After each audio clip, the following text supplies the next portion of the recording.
Ross, about 2 weeks into your post-op journey, how's it gone so far? Yeah, it's been really good. Made a lot of good progress these first 2 weeks. It's been challenging. Even already, there's been a few ups and downs and moments where it hits you hard in terms of what's happened. But overall, in terms of 2 weeks, I'm quite happy with how it's gone. In a really good place at the minute. And I know it's going to be a long journey. It's just a start, but excited for what's to come. How beneficial was the work that you did before the op, or how much benefit are you seeing straight away of that? Oh, massive. All the work that I did previously, I was doing obviously leg day like every other day. My quad, I've lost a lot of size in my quad, which was good, we knew was going to happen anyway.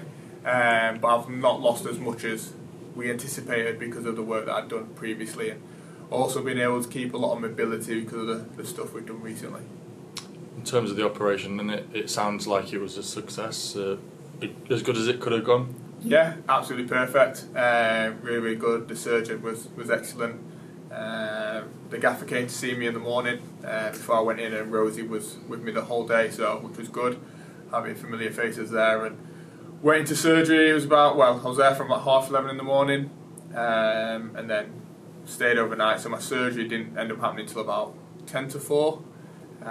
So I ended up staying overnight just because of how late it was. I was still absolutely out of it from the general anaesthetic. So when I come back to the ward, Rosie had spoke to the surgeon. He said it went absolutely perfectly fine. There was no other damage in there, no meniscus damage, no cartilage damage or anything. So it was just straightforward ACL procedure, which was the most pleasing thing.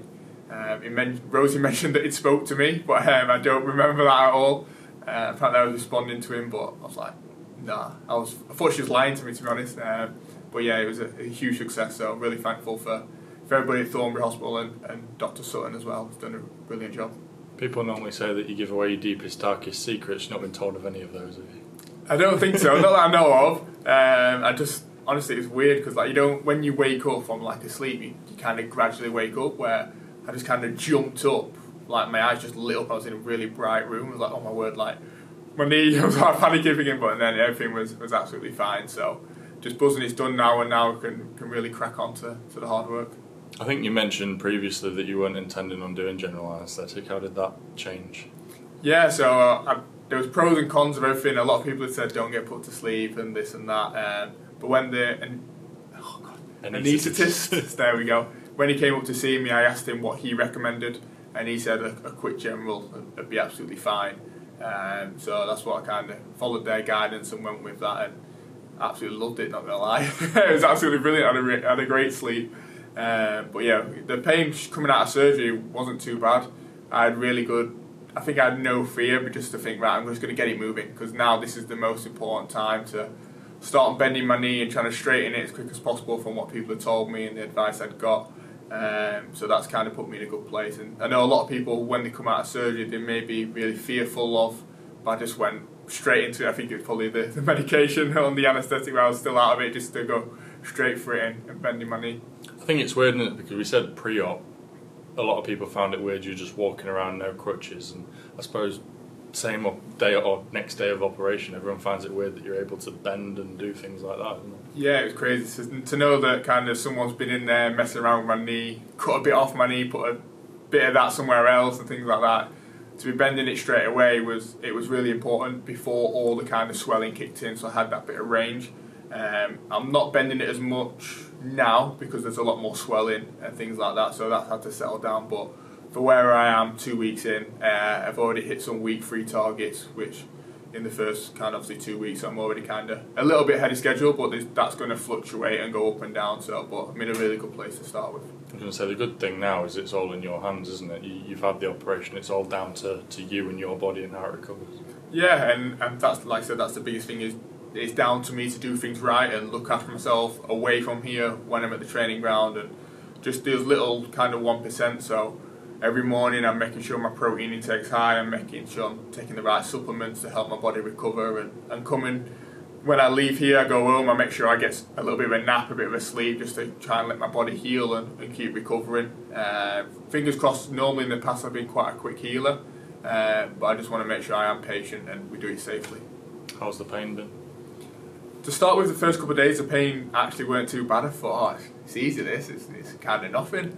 But then once the anaesthetic had started to wear off and I got home and the bruising was coming out, and it was kind of in the morning when I was waking up, it was absolute torture. It was absolute agony. I thought, didn't think I could cope with it. I'm glad I got the medication I got given, so I got given codeine and morphine, and God, boy, did I need it, because I was in a lot of pain, especially like in an evening time, and then kind of in the morning when you've been asleep and it's been stiff, you're waking up and it's so hard to move, it's so painful. But kind of at the back end of that stage now, starting to come off that medication, which is one of the targets, so I'm not far off that as well. So in a really, really good place. You're obviously in the building quite often doing bits with the physios and that. How good is it just to be around the place? Yeah, I think it was, my first day back was a week. I think it was a week on from the Curzon game. So after 6 days I was back in, starting the rehab with Kieran and Rosie, and it's massive. Even though I was away from the lads at week, it felt like forever. I just wanted to get back in and get to work and be around the lads and be involved in the banter and things like that, and see how they're getting on and try and support them as much as possible. And I didn't come to the Scarborough game, but I watched it on the telly on our analysis, so I watched a live stream on there, and it was good to see the boys pick up a great win there, and we just got to keep it rolling. So to be back in the building and seeing everyone, it's great. Obviously we speak tonight just ahead of the game tonight. I suppose it'd be nice just to be here again and be part of a match day. Yeah, massively. I mean, I'll be in the dressing room tonight again, trying to help the boys. Any advice that I kind of see from the side, because you see the game differently from the side and sometimes being involved in it. So just trying to help the boys and guide them as much as possible, be in a voice before the game, get the boys going, because we're getting towards the business end of the season now, and it's a squad game, and everyone want to be involved in it as much as I can, and just still play a bit of a part and have an impact in helping the boys. Let's talk about what you have to do while you're here with the physios, because we've just been speaking before. Some of the stuff you're doing is quite normal to everybody, but it's quite hard for you to do at the minute. Yeah, massively. So I'm just doing a lot of like general, just kind of knee bends. So I'm currently at over 100 degrees flexion, which is each day it's been progressing. I'm at just 3 degrees off full extension, so I can nearly fully straighten my leg as well.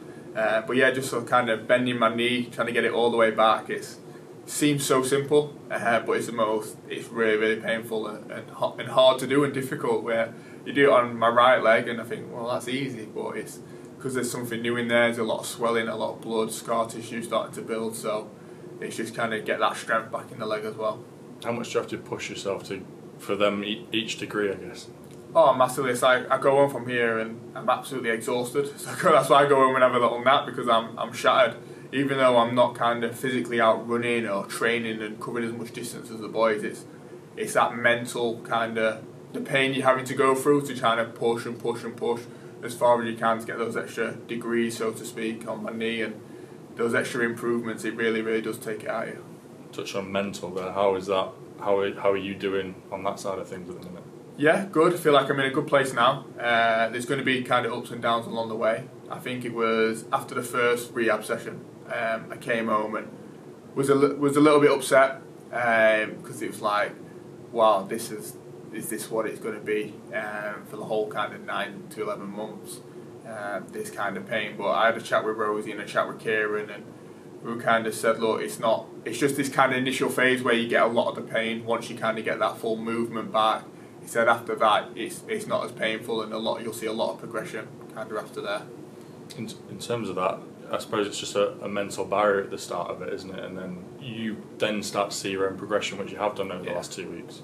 Yeah, massively. It's just celebrating those small wins, which is something we've talked about a lot as a kind of physio team.